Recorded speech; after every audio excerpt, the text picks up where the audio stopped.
Hello friends, welcome back to civil study club YouTube platform. और हमारा कश्मीर एक बार फिर से चर्चाओं के केंद्र में है। और इस बार की चर्चा जो है वो राष्ट्रीय से ज्यादा अंतर्राष्ट्रीय पे है। क्यों ऐसी बात की जा रही है? क्योंकि G20 देशों की अध्यक्षता कर रहे भारत ने जम्मू कश्मीर के श्रीनगर को टूरिज्म वर्किंग ग्रुप के थर्ड मीटिंग के लिए सेलेक्ट किया है। और 22 मई से लेकर 24 मई तक भारत में होने वाली G20 वर्किंग ग्रुप की टूरिज्म की जो बैठक है वो श्रीनगर में आयोजित होने वाली है।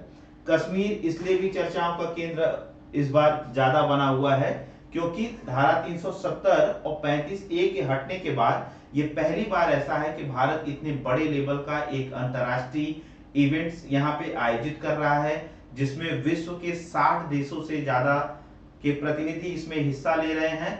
फिर भी कहने को चाइना, टर्की, सऊदी अरेबिया जैसे कुछ देशों ने अपने अपने तर्कों के साथ इस मीटिंग में आने से मना कर दिया है।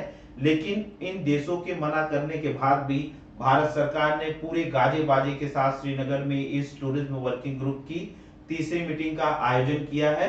मीटिंग को सफल बनाने के लिए कश्मीर की संवेदनशीलता को देखते हुए वहां पे सुरक्षा के पुख्ता इंतजाम किए गए हैं। साथ ही साथ बहुत टाइट सिक्योरिटी होम मिनिस्ट्री के द्वारा वहां पे डिप्लॉय की गई है। लेकिन एक्चुअल में what is the objective of this meeting? Bharat सरकार ने क्यों श्रीनगर को ही इस वर्किंग ग्रुप टूरिज्म के बैठक के लिए सेलेक्ट किया?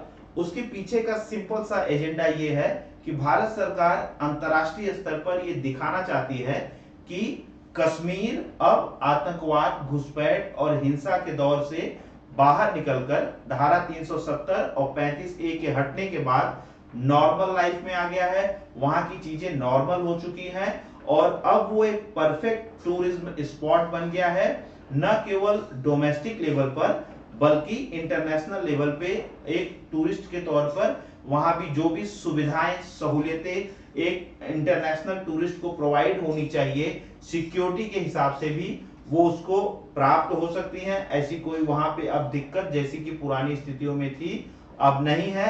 साथ ही साथ ग्लोबल इन्वेस्टर्स के लिए भी भारत सरकार ये प्रूव करना चाहती है या दिखाना चाहती है कि नॉर्मलसी जो है वो कश्मीर में आ चुकी है और ये पूरी तरीके से ग्लोबल इन्वेस्टर्स के लिए एक आइडियल स्टेट है इन्वेस्टमेंट करने के लिए। साथ ही साथ भारत सरकार अपने विभिन्न योजनाओं और पॉलिसियों के थ्रू वहां पे ऐसी व्यवस्थाएं भी की हैं जिससे कि कश्मीर में जीवन यापन जो है वो पहले की तुलना में ज्यादा बेहतर स्थिति में हो, इन्वेस्टमेंट वहां अच्छे से हो। साथ ही साथ आतंकवाद और हिंसा जैसी जो घटनाएं वहां होती हैं उससे कश्मीर अब बहुत आगे निकल चुका है।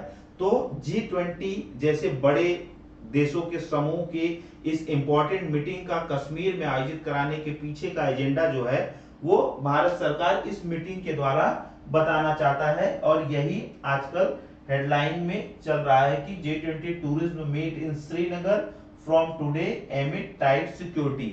22 मई से 24 मई तक 3 दिनों का ये मीटिंग सेशन जो है यहाँ पे चलने वाला है। और इसकी खास खास बातें इस पीपीटी में हम देख लेते हैं। ये टूरिज्म वर्किंग ग्रुप की मीटिंग है जिसका ऑब्जेक्टिव ग्लोबल एजेंडा यही है कि guide the development of local global tourism among G20 countries. और इसका लॉन्ग ऑब्जेक्टिव्स ये है कि यूनाइटेड नेशन ने जो 2030 तक के लिए एक एजेंडा रखा हुआ है सस्टेनेबल डेवलपमेंट ग्रोथ का, उसमें टूरिज्म का जो सब्जेक्ट है उसको किस तरीके से फोकस किया जाए और किस तरीके से ग्लोबल टूरिस्ट को कश्मीर की तरफ आकर्षित किया जाए, इसको लेकर भी चर्चाएं होंगी। What exactly India want to show, तो इंडिया इस मीटिंग के थ्रू क्या शो करना चाहता है? India want to show to the world कि normalcy has return in the Kashmir, resource rich Bharat के इस रीजन और इस स्टेट में जो कि पहले आतंकवाद से ज्यादा प्रभावित था, इट इज रेडी या open to visitor and investor as well. मतलब जो भी कश्मीर की समस्याएं थी भारत ने इस देश को या इस प्रदेश को अब धारा 370 के हटने के बाद वहां पे एक नॉर्मल स्थिति क्रिएट की है और ये रेडी है किसके लिए? ग्लोबल इन्वेस्टर्स के लिए और ग्लोबल विजिटर्स के लिए। जो डेलीगेट्स आ रहे हैं कश्मीर में इस मीटिंग में हिस्सा लेने के लिए, वो मीटिंग में हिस्सा तो लेंगे ही, साथ ही साथ उनको कश्मीर की जो प्राकृतिक जगह है जहां पे टूरिस्ट अक्सर आया जाया करते हैं, जो उनके आकर्षण का मुख्य केंद्र होता है, जिसमें कि गुलमर्ग है, जिसमें कि डल लेक है, उनकी भी यात्रा उनको कराई जाएगी, उनको वहां पे विजिट कराया जाएगा, जिससे कि वो उन चीजों को देख सकें और कश्मीर के बारे में अपनी एक राय बना सके, जो कि पहले की राय से काफी भिन्न होगी। साथ ही साथ ये देखते हैं कि इसमें कुछ खास खास बातें क्या हैं, कि ये इवेंट कहाँ पे हो रहा है, कब से कब तक हो रहा है। 22 से 24 मई के बीच का ये इवेंट है जो श्रीनगर में होने जा रहा है। 60 देशों के प्रतिनिधि इसमें शामिल होंगे। ये थर्ड टूरिज्म वर्किंग ग्रुप की मीटिंग है। G20 कंट्रीज की पहली और दूसरी मीटिंग जो है वो पहली हुई थी कच्छ के रण में और दूसरी हुई थी सिलीगुड़ी में। ये तीसरी मीटिंग है जो G20 वर्किंग ग्रुप की टूरिज्म की श्रीनगर में आयोजित की जा रही है। This is the first international meeting being held in Kashmir after the abrogation of Article 370 धारा 370 35A के हटने के बाद ये पहला इंटरनेशनल इतना बड़ा इवेंट है जो कश्मीर में आयोजित किया जा रहा है। जो इसका वेन्यू है वो शेर ए कश्मीर इंटरनेशनल कन्वेंशन सेंटर है। इस जगह पे इस मीटिंग का वेन्यू डिसाइड किया गया है। सिक्योरिटी के क्या अरेंजमेंट है?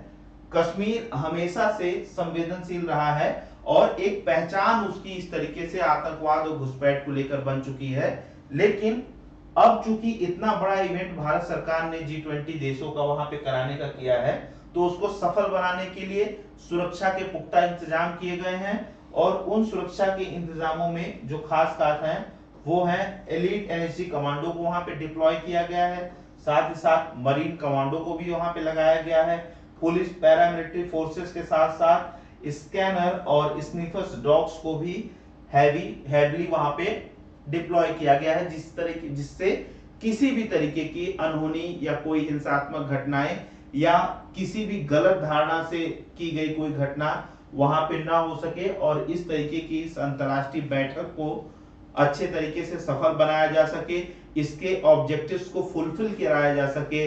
साथ ही साथ भारत सरकार इस मीटिंग के द्वारा ग्लोबली या इंटरनेशनली जो मैसेज देना चाहती है कश्मीर के बारे में वो अच्छी तरीके से कन्वे हो पाए। यही भारत सरकार का G20 देशों के इस अध्यक्षता के समय में, जो कि इस साल भारत को मिली हुई है, और कश्मीर के श्रीनगर में इसकी वर्किंग ग्रुप की मीटिंग कराने के पीछे का एजेंडा भी यही है कि कश्मीर अपना मैसेज इंटरनेशनली अपने इस तरीके के मीटिंग्स ऑर्गेनाइजेशन और इस तरीके की सिक्योरिटी के सफल अरेंजमेंट और सफल आयोजन के द्वारा दे सके। इस खबर में अभी तक के लिए इतना ही है। आगे कोई इसमें कोई और अपडेट होगी तो आपके सामने फिर से हम लेकर जरूर आएंगे। फिलहाल के लिए थैंक यू, धन्यवाद।